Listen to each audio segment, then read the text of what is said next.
Hello everybody, the Steam Summer Sale has started, which means all of our wallets are going to cry. But the way they do Steam Summer Sales now, it's really hard to find either games that are new or cool or stuff that you haven't ever heard of or stuff that you've forgotten about and be able to actually pick those games up. So I've decided that I would do a bit of a recommendation on games that I not only find enjoyable, especially per dollar spent, but also just stuff that you may have forgotten about. And we'll start with Darkest Dungeon. It recently got an expansion called the Crimson Court. It's really, really good. My pricing thing isn't showing up properly here, but it's actually $9 for the base game, and you get a bundle with the Crimson Court expansion and all that. I don't necessarily suggest doing that. Just get the base game, see if you like it and enjoy it, and then kind of go from there. It's really, really good. It's very difficult, and I really actually enjoy everything about the game for as much time as I've put into it. Once you do kind of get through and get the Crimson Court expansion, there is a bit more content to be had. But again, there's so much of the base game already. Go with that. Also, it has the Steam Workshop, which you can install mods with, though I would suggest playing the game, getting used to kind of what you do and do not want before moving on to mods. Speaking of moving on, let's go to my next game, which is Stardew Valley. This is a game I've put way too much freaking time into, and anyone who's ever played it has put way too much time into. It is amazing.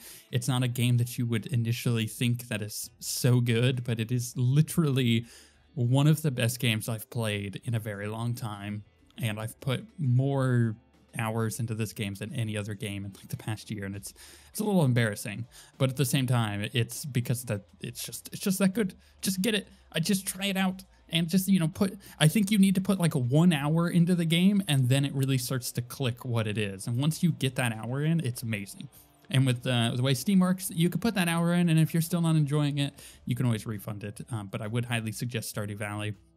Speaking of stars and Chucklefish, which is the publisher, Starbound is another game that I think is lost in this slew of games on sale. It recently got a new update. It's like a Terraria-like game. In fact, it had some of the same people working on it as the original Terraria team. But it's just so good. You could go to different planets. You could play like different races. There's mod support. There's a lot of mods for this game. And with the new update, you can build your own space station. You could build mechs and like become a space trader and stuff like that. There's a lot of really cool additional stuff in here on top of the cool story that they have going for it. Like there's actual story that you could play through. And you could get to the end of the game and be like, okay, I'm done. And then just end it there or continue to play. And of course, you could play it with friends. And there is a 4-pack on sale, so you can even buy it for your friends if they're a little hesitant, but it's cheap enough that I'm pretty sure they could get it themselves.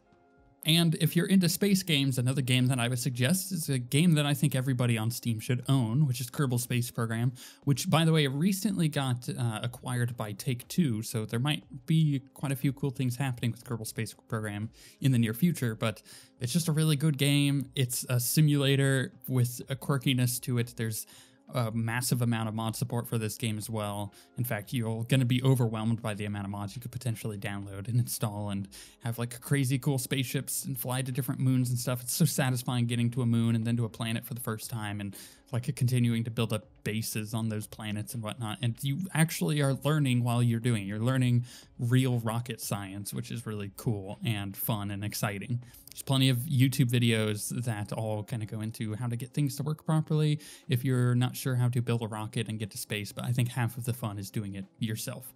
This is a game I've put 500 hours into, and I would expect you to lose all of your time to it as well.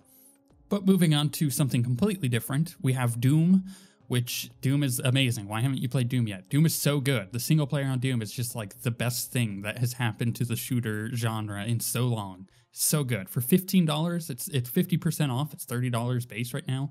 50% off. It's $15. So good. Do not buy the DLC. It's all multiplayer stuff.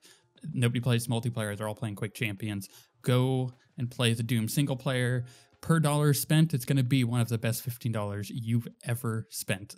I also, by the way, was going to suggest Pillars of Eternity next, but I'm not going to because apparently they've increased the base price of the game to make more money off of the sale, and that seems kind of sleazy, so I'm just going to move on and not even have to worry about that, even though the game itself is good. If they fix that, cool. If not, don't ever support that kind of nonsense.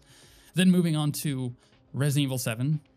This is a game that I don't think a lot of people were expecting for it to be as good as it is, and it's definitely, there's nothing that you could potentially do except watch a playthrough of it to get an idea of what it is. If you watch the trailers, it's not going to tell you anything important. It's not going to tell you what the game is like. You have to experience it, because they did a really good job of smoke and mirrors and not showing you how awesome it actually is. If you want to watch a playthrough, Six and I have done a pretty extensive playthrough thus far. We're about 75% of the way through the game, but I'll put the link in the description for that playlist. Don't watch the demo stuff. That's cool and all, but maybe watch that once you're kind of into the game. Watch the first few episodes, and if you're not hooked, then it's probably not for you. It is such a weird, interesting, cool experience that is literally the best horror game to have come out in the past 10 years, maybe of all time. And it's not like a scary game necessarily, it's just really good. But if you're looking for something more RPG-esque and something that has like maybe 120 hours worth of gameplay, The Witcher 3 is on sale.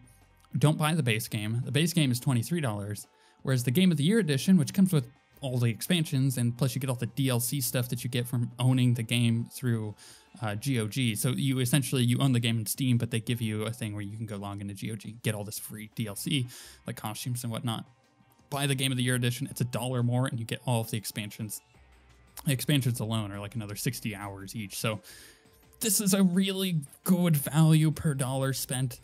Stick with it. It's a little hard to get into, but once you, and I don't mean that as in it's a difficult game to play. I mean, it's like, once you understand how the game works, it's like, oh, okay, this is a lot better. But it's the learning process, like the first hours. Once you learn the game, then it's just great. The game all the way through is great. The story is great. There's so many really cool side quests that aren't actually side quests, because it kind of all ties into the main stuff. It's fantastic, and it has a huge emphasis on exploration. Plus, it actually can run on a pretty wide range of machines, so would suggest, especially for $24, for all of the content. Finally, let's move on to the stuff that probably is getting buried because it's either old or you've just never heard of it and it's not going to be on the front page. First thing, my favorite game of all time, Transistor, fan-freaking-tastic. It's such a cool world. It's a cool game. It's got awesome game mechanics and a fantastic story with the best soundtrack and narrator of all time. So you can't beat Transistor, especially for 85% off at $3. It is amazing. On top of that, Supergiant also has released Bastion. If you've never played Bastion, I would also suggest that one.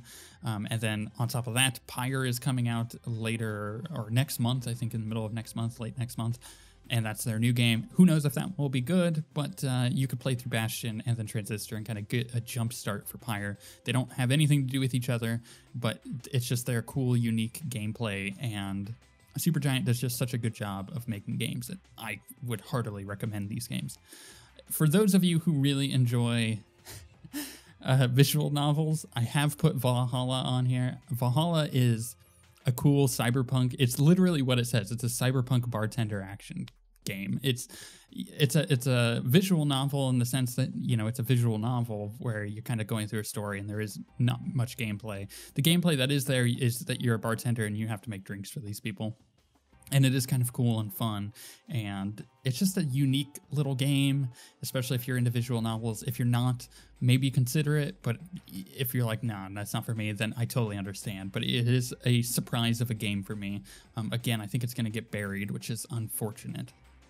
And lastly, I have Fury on this list. Fury is just a really cool boss killer game. It's an action game that you just kind of go through stage to stage, and there's these bosses. It's really weird. It has an amazing soundtrack, and the satisfaction of killing the bosses is really important. And it's really nice to kind of get through an area and then move on and then start learning a new boss, and like the way the mechanics ramp up and everything is just fantastic.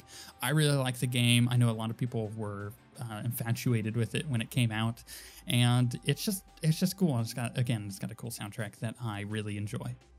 With all of those in mind, hopefully you can get some kind of cool experience out of this summer sale. Maybe it's a game that you completely forgot about, or a game you've never heard of, or a game that you were looking forward to, such as Stardew Valley. You should get Stardew Valley. It's really good. But at the end of the day, I just wanted to provide you guys with enough of a suggestion for each kind of genre in games that you can find something in there on the summer sale, especially when the way they've been handling it on the store pages is kind of bad and the way it just buries everything. But with that being said, we shall see you guys next time.